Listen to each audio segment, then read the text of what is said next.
জুবিন ক্ষেত্ৰৰ কাষত থকা শিলৰ ছটাটো হঠাৎ নোহোৱা হৈ পৰিল।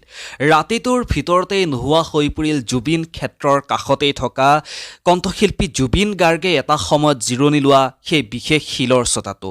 ক'ত গ'ল সেই শিলৰ ছটাটো? জুবিন গাৰ্গৰ আত্মাৰ এক বিশেষ শক্তি, এক অদ্ভুত শক্তি। আপোনালোকে জানি আচৰিত হৈ পৰিব। মই সকলোখিনি কথা আপোনালোকক বুজাই ক'বৰ কাৰণে চেষ্টা কৰিম। আশা কৰিছোঁ ভিডিঅ'টো আপোনালোকে আৰম্ভণিৰ পৰা শেষলৈকে চাব। জুবিন গাৰ্গে যেতিয়া উজনি অসমৰ পৰা অনুষ্ঠান কৰি আহিছিল আজিৰ পৰা কিছু বছৰ আগত, তেতিয়াই সোণাপুৰৰ সেই বিশেষ শিলৰ ছটাত জুবিন গাৰ্গে কিছু সময় জিৰাইছিল আৰু তেতিয়াই জুবিন গাৰ্গৰ এজন প্ৰিয় বন্ধুই জুবিন গাৰ্গে জিৰণি লোৱা সেই সময়খিনিত জুবিন গাৰ্গৰ এখন ফটো সংগ্ৰহ কৰিছিল আৰু সেই ফটোখন পুৰণি এখন আলোচনীত ছপা কৰা হৈছিল, আলোচনীখনত দিয়া হৈছিল।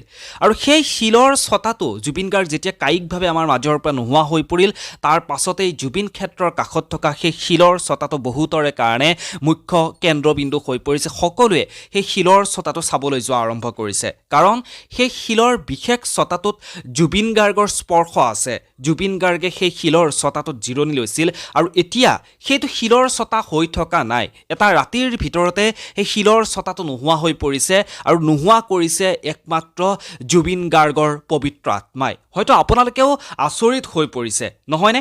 দুদিনমান আগলৈকে জুবিন গাৰ্গে জিৰণি লোৱা সেই শিলৰ ছটাটো মানুহে চিনিয়েই পোৱা নাছিল, মানুহে জনাই নাছিল সেই শিলৰ ছটাটোৰ কথা। কিন্তু যেতিয়াই কণ্ঠশিল্পী জুবিন গাৰ্গ কায়িকভাৱে আমাৰ মাজৰ পৰা নোহোৱা হৈ গ'ল, তাৰ পাছতেই জুবিন গাৰ্গে জিৰণি লোৱা সেই শিলৰ ছটাটো হৈ পৰিছে হাজাৰ হাজাৰ জুবিন অনুৰাগীৰ কাৰণে মুখ্য কেন্দ্ৰবিন্দু। আৰু সেইটো বৰ্তমান সময়ত এটা শিলৰ ছটা হৈ থকা নাই।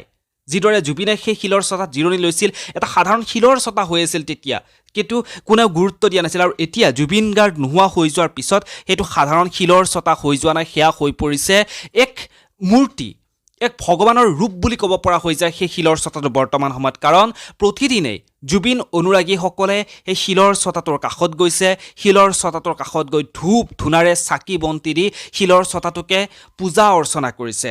সকলোৱে বিশ্বাস কৰিছে যে জুবিন গাৰ্গৰ স্পৰ্শ সেই শিলৰ ছটাত আছে, জুবিন গাৰ্গৰ পবিত্ৰ আত্মা সেই শিলৰ ছটাত আহে। গতিকে সেই শিলৰ ছটাটো এতিয়া সাধাৰণ শিল বুলি কোনেও গণ্য কৰা নাই। সেই শিলৰ ছটাটো বৰ্তমান সময়ত নোহোৱা হৈ পৰিছে। জুবিন গাৰ্গ নোহোৱাৰ পিছতেই এটা ৰাতিৰ ভিতৰতেই সেই শিলৰ ছটাটো নোহোৱা হৈ পৰিছে, আৰু সেয়া একমাত্ৰ জুবিন গাৰ্গৰ পবিত্ৰ আত্মাৰে শক্তি। আৰু এতিয়া এই শিলৰ ছটাটোৰ কাষত প্ৰতিদিনে বহু মানুহেই সমাৱেশ হৈছে, বহু মানুহেই গৈ সেই শিলৰ ছটাটোত গামোচা মেৰিয়াইছে, আঁঠু কাঢ়ি সেই শিলৰ ছটাটোৰ কাষতে সেৱা জনাইছে।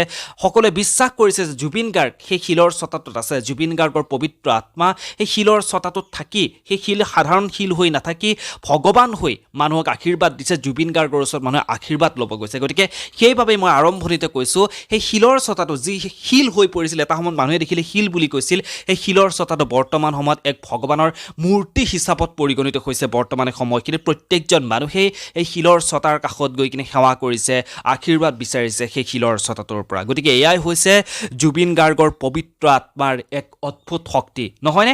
আপোনালোকেও নিশ্চয় কথাখিনি জানি আচৰিত হৈছে। এইখিনি সময়তে পুনৰবাৰ মই আপোনালোকক কওঁ, আপোনালোকে জুবিন গাৰ্গৰ ন্যায়ৰ পক্ষত মাত মাতিবলৈ কিন্তু একেবাৰে নাপাহৰিব। প্ৰত্যেকজনেই জুবিন গাৰ্গৰ ন্যায়ৰ পক্ষত মাত মাতিব। আপোনালোকে সকলোৱে ওলাই আহিব। আমি সোনকালেই জুবিন গাৰ্গে ন্যায় পোৱাটো বিচাৰোঁ, জুবিন গাৰ্গে ন্যায় পাবই লাগিব। এই ভিডিঅ'টোৰ পৰা মই ইমানতে বিদায় লওঁ। পুনৰ লগ পাম আপোনালোকক এনেধৰণৰ কিছু নতুন নতুন খবৰে। জয় জুবিন দা, জয় আই অসম। ধন্যবাদ।